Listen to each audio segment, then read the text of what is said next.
창세기 9장 8절로 17절 말씀 교도하신 가운데 살아계신 하나님의 음성을 들으시는 이 시간 되시길 바랍니다. 하나님이 노아와 그와 함께한 아들들에게 말씀하여 이르시되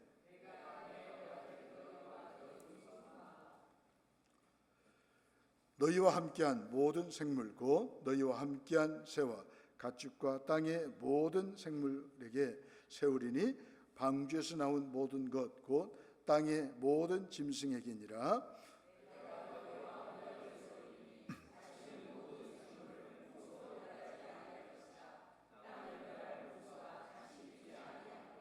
하나님이 이르시되 내가 나와 너희와 및 너희와 함께하는 모든 생물 사이에 대대로 영원히 세우는 언약의 증거는 이것이니라.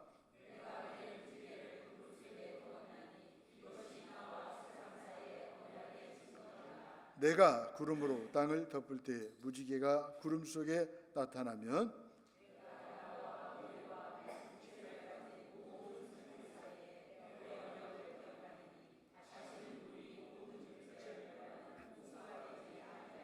함께 보겠습니다. 무지개가 구름 사이에 있으리니 내가 보고 나 하나님과 모든 육체를 가진 땅의 모든 생물 사이에 영원한 언약을 기억하리라. 하나님이 노아에게 또 이르시되 내가 나와 땅에 있는 모든 생물 사이에 세운 언약의 증거가 이것이라 하셨더라. 아멘. 영원한 하나님의 은혜, 이런 점을 가지고 함께 은혜를 나누면서 기도 제목을 삼기로 합니다. 창세기라고 하는 뜻은 기원, 시작이라는 뜻을 가지고 있죠. 인류의 기원, 죄의 시작을 이야기하고 있습니다. 그런가 하면 하나님의 은혜가 어떻게 시작이 됐는가를 우리에게 말씀해 주고 있습니다. 그런 의미에서 창세기는 온 인류에 초점을 맞추고 있어요. 모든 걸 만드신 후에 사람을 만드시고 그 사람에게 하나님은 관심을 갖고 계시는 것이죠. 하나님은 특별히 죄 지은 인류에게 두 가지 질문을 하십니다. 첫 번째 질문은 내가 어디 있느냐? 창세기 3장 9절 말씀입니다. 아담이 범죄하고 있을 때 하나님은 말씀하십니다. 다음 질문은 내 아우 아벨이 어디 있느냐? 창세기 4장 9절 말씀입니다. 첫 번째 질문은 하나님과의 관계를 묻는 질문입니다. 두 번째 질문은 이웃과의 관계를 묻는 질문이죠. 이 두 질문은 예수님이 말씀하신 사랑의 이중 계명, 하나님의 사랑, 이웃 사랑의 관과 관련되어 있습니다. 이 질문은 오늘 우리에게도 여전히 유효하죠. 신앙인의 삶은 이 질문에 대한 답을 채워가는 과정이죠. 하나님과 바른 관계를 맺고 있는가? 나는 우리 주변에 있는 이웃과 바른 관계를 맺고 있는가에 질문을 하면서 그 질문을 채워가야 하는 것이죠. 우리 삶은 매일 하나님 앞으로 또 이웃에게로 한 걸음 더 다가가는 삶으로 채워져야 하죠. 하지만 노아 시대는 하나님을 떠난 세상이었습니다. 하나님을 배신하죠. 하나님께 도전합니다. 하나님조차 조롱하죠. 무슨 홍수가 있다고, 이렇게 햇빛이 나는데 무슨 심판이 있다고 하나님을 조롱합니다. 더 나아가서 하나님의 경고를 무시합니다. 이웃에게 잔인한 모습을 보여줍니다. 하나님을 무시하니 이웃을 무시할 수밖에 없다고 하는 것입니다. 하나님은 존귀한 형상과 생명을 나눠주시고 좋다 하신 하나님이 이제 가득한 죄악으로 신음하는 세상을 보시고 도무지 견딜 수 없어 심판을 결심합니다. 하나님이 보실 때 그들의 마음은 만물보다 거짓되고 심히 부패한 것이었습니다.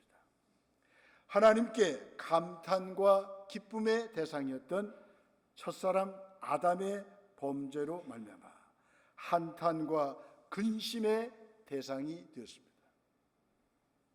하나님은 심판을 통해 부패하고 포악한 땅을 정화하십니다. 창세기 6장 1절로 7장 24절 말씀이죠. 육신의 정욕과 이생의 자랑을 추구하면서 악하고 패역하게 사는 자들은 하나님의 심판을 경홀히 여깁니다. 셋의 자손은 하나님을 의지하며 가인의 자손과 분명히 다른 삶의 모습을 추구했습니다. 하지만 시간이 지남에 따라 창세기 3장의 비극이 반복되었습니다. 그들은 아담과 하와처럼 보았고 좋아했고 취했습니다. 그 비극은 모든 시대 모든 사람에게 얼마든지 재현될 수가 있습니다. 오늘날도 창세기 3장의 그 모습이 드러나고 있지 않습니까? 거룩함의 경계선은 한번 무너지기 시작하면 걷잡을 수가 없어요. 하나님은 죄에 대한 심판을 유보하고 계시지만 언젠가는 분명히 심판하십니다. 그러므로 신자는 사소해 보이는 죄까지도 철저히 경계하면서 악한 세상의 문화를 끊임없이 경계해야 합니다. 사람이 세상을 가득 채운 만큼 악이 세상을 가득 채웠습니다. 사람들의 마음은 전적으로 병들었고 그들은 끊임없이 악을 행하였습니다. 시간이 지날수록 인간의 본성은 계속해서 악해만 갑니다. 이에 하나님은 세상의 악을 보시고 아파하시며 인류를 쓸어버리시기로 작정하시죠. 함께 교제하기 위해 창조한 인간은 범죄와 반역으로 하나님께 고통만 안겨주고 있습니다. 사람은 행동뿐만 아니라 마음의 생각과 모든 계획에 이르기까지 완전히 악합니다. 하나님은 타락한 사람을 바라보며 안타까워 하십니다. 세상을 심판하기로 작정하십니다. 그때 하나님의 마음은 괴로움으로 가득 차 있었습니다. 창세기 6장 6절 말씀입니다. 사람이 죄를 지을 때 나타나는 가장 심각한 결과는 하나님의 마음을 아프시게 한다는 것입니다. 하나님은 우리의 죄 때문에 괴로워하시죠. 신자는 하나님 아버지의 마음을 헤아리기에 죄를 짓지 않아야 합니다. 하나님은 사람의 완전한 타락과 극에 달한 악을 바라보시고 탄식하며 마음 아파하십니다. 죄는 우리를 가장 아끼고 사랑하시는 분의 가슴에 못을 박는 행위이죠. 우리 주변에 얼마나 이런 흉악한 죄들이 벌어지고 있습니다. 노아 시대는 온 땅이 부패했습니다. 하나님은 그것을 분명히 보셨습니다. 노아 시대는 하나님의 법도와 말씀을 버리고 마음대로 하는 인간이 주인이 된 시대였습니다.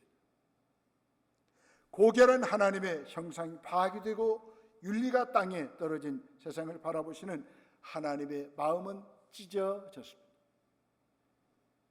창세기 6장 3절은 말씀합니다. 나의 영이 영원히 사람과 함께 하지 아니하리니 이는 그들이 육신이 됨이라. 여러분, 모든 이 땅의 죄, 악은 왜 생겼을까요? 하나님의 영이 계시지 않기 때문에, 육신이 있기 때문에 이렇게 범죄를 하게 되는 것입니다.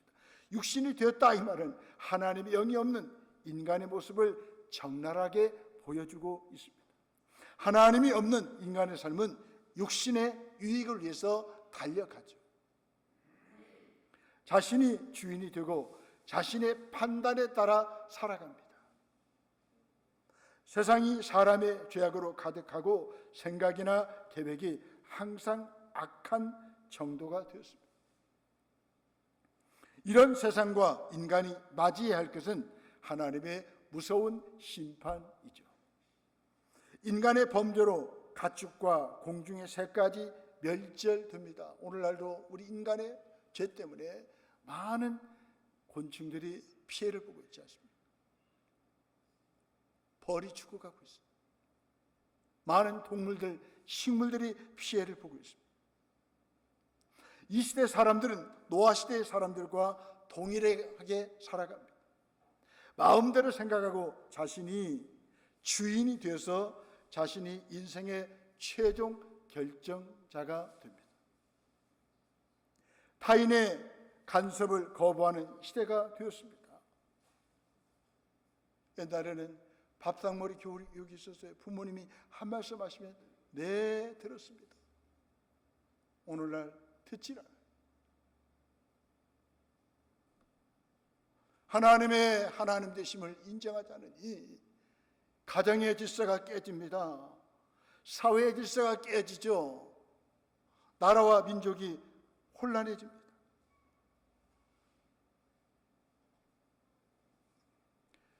하나님은 언젠가 이런 시대의 죄악을 뚫고 오셔서 세상을 심판하시겠다고 하십니다. 하나님의 심판은 언젠가 다가올 현실입니다. 하나님이 다시 오실 것을 믿고 인내하며 살아가는 것이 그리스도인이죠. 심판은 멸절이 아니라 새로운 시작을 위한 정화입니다.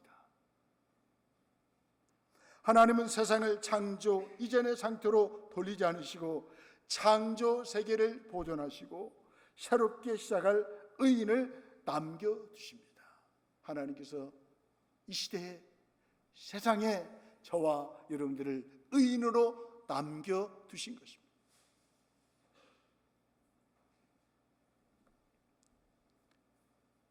하나님은 전적으로 순종으로 방주를 짓고 믿음으로 방주에 오른 노아와 그의 가족들을 통해서 새 언약의 시대를 준비하십니다. 이제 그 역할을 우리 교회가 이어가야 합니다. 교회는 마지막 심판을 앞두고 믿음과 순종으로 지어가는 공동체입니다. 교회가 무너지면 세상이 무너지는 거죠. 세상이 소망이 없다는 것입니다. 세상에 구원의 소망을 주는 방주가 되어야 합니다. 심판으로 정화된 자리에서 새 창조가 시작되었습니다. 창세기 8장 2절로 17절 말씀입니다. 땅 위에 바람을 보내어 혼돈의 물을 물러나게 하십니다.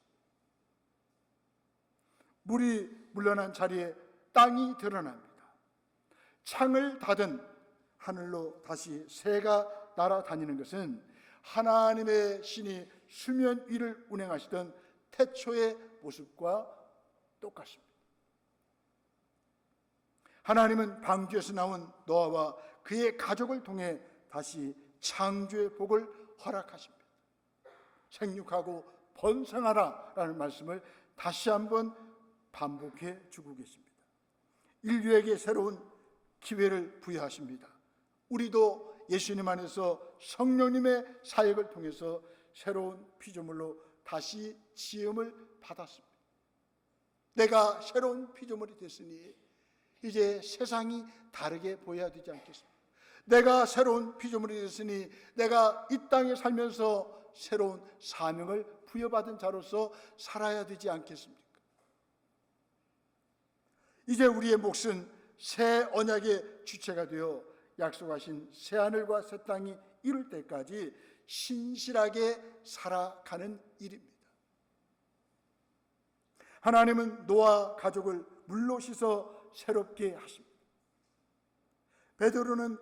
베드로전서 3장 20절로 21절에서 이 사건을 세례로 설명합니다.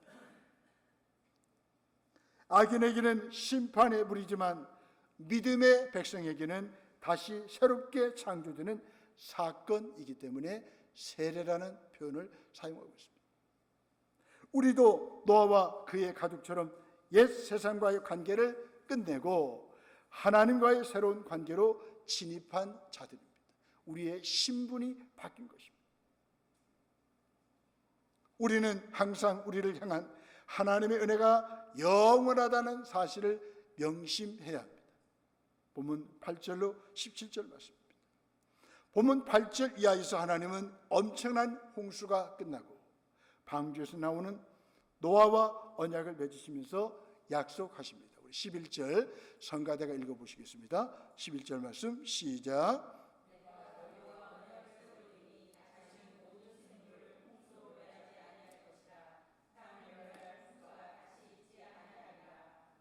아멘. 하나님이 노아와 언약을 세우십니다.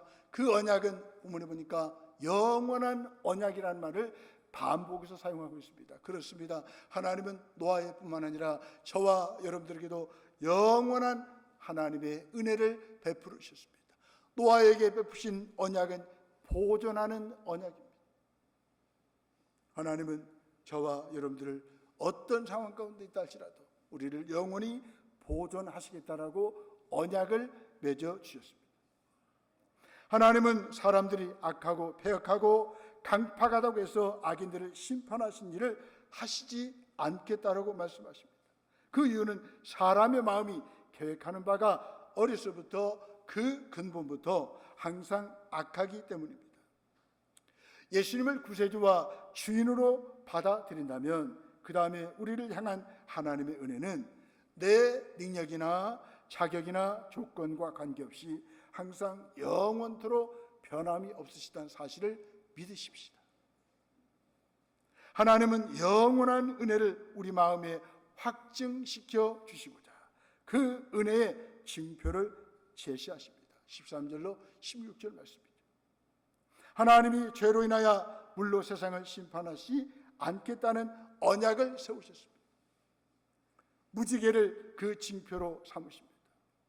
사람들이 비에서 심판의 공포를 느꼈겠지만 비견 후에 보이는 무지개는 하나님의 은혜의 표징이 되어 사람들을 안심시키며 위로할 것입니다.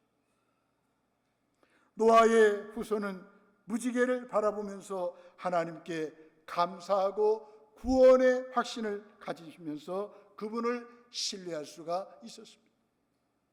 오늘날 그리스도의 십자가에서 무지개의 언약을 봅니다. 우리는 심판을 받아 마땅한 죄인들입니다. 하지만 예수님이 나의 죄를 대신 짊어지시고 십자가에서 돌아가셨습니다. 영원한 하나님의 은혜를 십자가에서 베푸신 것입니다. 하나님이 우리를 버리시지 않겠다라고 약속하신 것입니다. 하나님이 우리를 포기하지 않겠다라고 말씀하신 것입니다. 하나님이 우리를 영원히 보존하시겠다라고 약속하신 것입니다. 아름다운 무지개가 곧 그리스도의 십자가가 아니겠습니까? 노아 이후에도 인류는 실패를 반복하지만 영원한 하나님의 은혜는 신실하게 그 계획을 이루어 가십니다. 마침내 그리스도 안에서 새 창조를 이뤄내십니다. 그러나 하나님의 은혜를 잊고 지속해서 악을 쌓는다면 이제 하나님은 물이 아니라 불로 세상을 청하기 위해서 다시 오실 것입니다. 세상이 다 변질되어 갈 때 묵묵히 하나님께 은혜를 입고 살아간 사람이 있었습니다. 바로 노아입니다.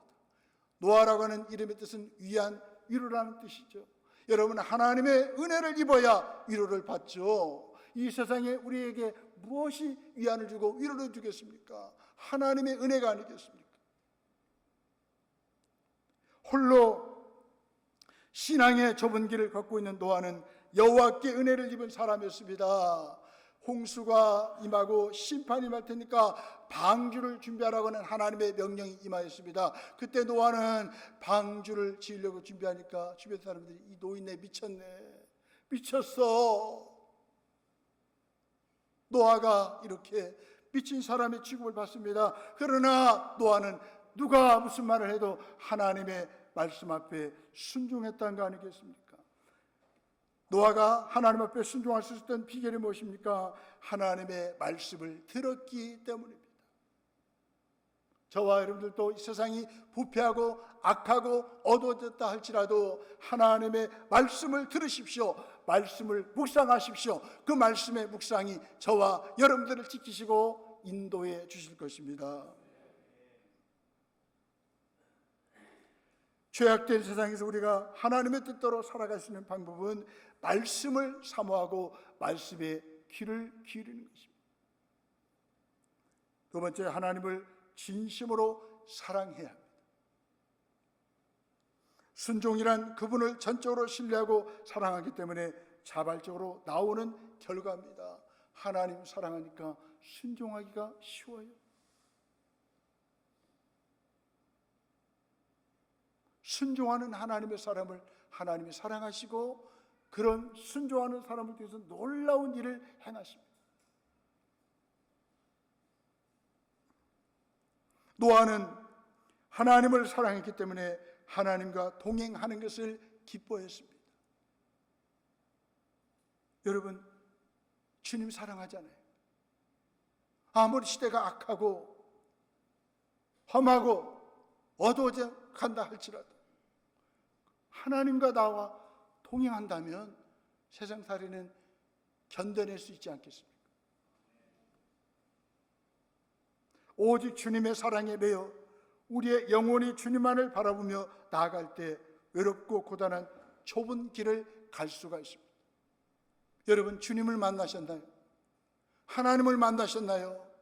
주님을 만난 증거가 무엇입니까?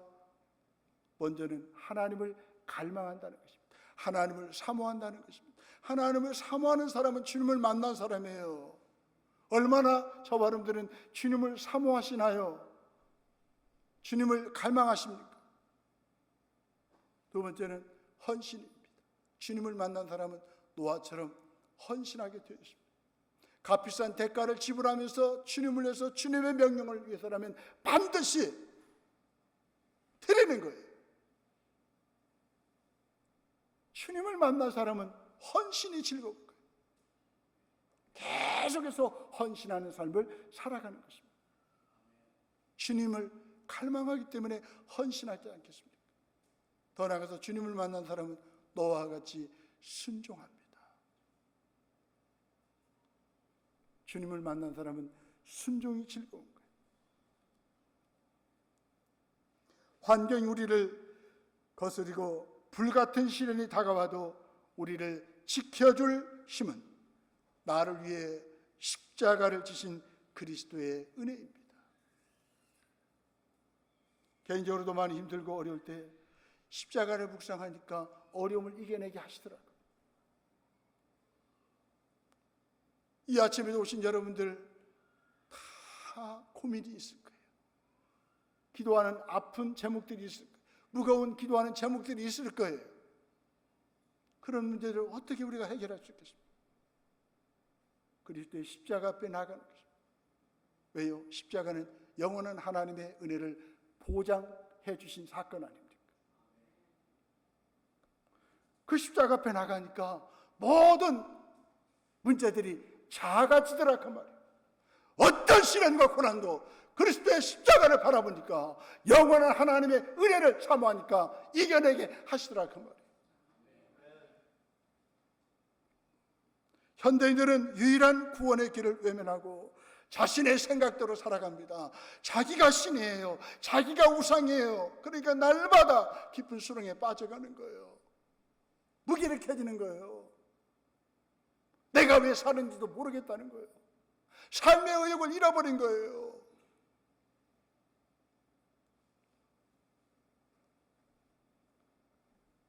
인류의 유일한 구원의 방주이신 예수 그리스도를 만나지 못했기 때문에 그렇습니다. 예수 그리스도를 만나면 인생이 바뀌게 되십니다. 아직은 비가 내리지 않습니다. 아직은 구원의 문이 열려 있습니다. 홍수 심판은 하나님의 뜻을 이루게 한 세 가지 역할을 하죠. 첫 번째는 홍수 심판은 하나님이 인간의 삶에 깊이 개입하신다는 사실을 보여주고 있습니다. 그렇습니다. 하나님은 여러분들의 삶에 깊이 개입하십니다. 그분의 개입을, 그분의 다스리심을, 인도하심을 거부하지 마십시오. 받아들이십시오. 모든 일에 그분을 인정하십시오. 그분이 여러분들의 인생을 아름답게 펼쳐 나가실 것입니다.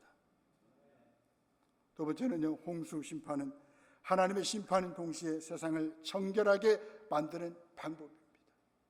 하나님은 의인인 저와 여러분들 통해서 이 세상을 정결하게 만들기를 원하십니다. 정화시키기를 원하십니다. 제발 방송 같은 데서 이상한 내용이 전달되면 전화하세요. 그건 아니라고. 그 성경적인 관점을 보면 아니라고. 우리 의인들이 일어나야 되지 않겠습니까? 오죽 답답하면 10월 달에 200몇 명이 서울에서 모인다고 하는 게 아니겠습니까? 우리 의인들이, 기독교인들이 일어나야 돼요. 의인들이 잠잠하면 이 세상이 어떻게 되겠습니까? 그런 의미에서 하나님은 저와 여러분들 통해서 이 세상이 정화되기를 원하신다는 거예요. 저와 여러분들은 소금이란 소금. 세상의 소금. 더 나아가서요, 인류가 멸망당하는 심판 가운데서도 하나님은 노아 가족을 보호해 주셨습니다. 이 홍수 심판은 하나님의 영원한 은혜를 우리에게 보여주고 계시는 것입니다. 아무리 인간의 죄악이 거세다 해도 하나님의 은혜를, 하나님의 계획을 무너뜨릴 수 없습니다. 성경에 언약이라는 말이 최초로 사용된 것은 바로 노아와 맺은 언약입니다. 이 하나님의 약속이 노아에게 주신 언약인데, 이 언약이라는 단어가 처음 사용되었습니다. 노아는 무지개를 통해서 하나님을 기억했습니다. 영원한 하나님의 은혜의 약속을 기억했습니다. 그렇다면 저와 여러분들에게는 무엇이 있습니까? 무지개보다 더 확실한 징표가 있잖아요. 그리스도의 십자가, 영원한 하나님의 은혜를 표정하는 그 은혜를 우리가 받았지 않습니까? 그걸 기억해야 돼요. 날마다 힘들 때 영원한 하나님의 은혜를 기억하면서 살아가시면 되는 거예요. 우리는 예수님을 보내셔서 우리의 모든 죄악을 대신해 십자가에서 모든 살이 다 찢기시고 모든 피를 다 쏟으셨음을 기억합니다. 부활하시고 승천하셔서 우리를 위해 성령 하나님을 보내주셨음을 기억합니다. 성령님은 위로의 영이시잖아요. 우리가 답답하고 힘들고 앞이 보이지 않을 때, 삶이 미끄러질 때 위로의 영 성령님이 저와 여러분들을 붙드시고 곁에서 우리를 도우시잖아요. 성령님을 좀 부르세요. 성령님을 좀 인정하세요. 성령님을 환영하세요. 외롭지 않아요. 인생 멋있게 살 수 있어요.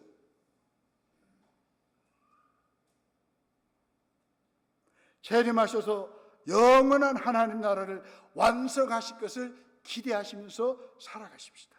하나님은 우리에게 무지개보다 더 확실한 징표를, 성령 하나님의 증표를 우리 마음 중심에 확실한 도장으로 찍어 주셨습니다. 영원한 하나님의 은혜가 지금 우리에게도 미치고 있습니다. 하나님이 이처럼 신실하신 분이기 때문에 우리는 순탄하지 않은 신앙 여정 속에서도 변함없이 하나님을 바라보며 기대할 수 있습니다. 아멘.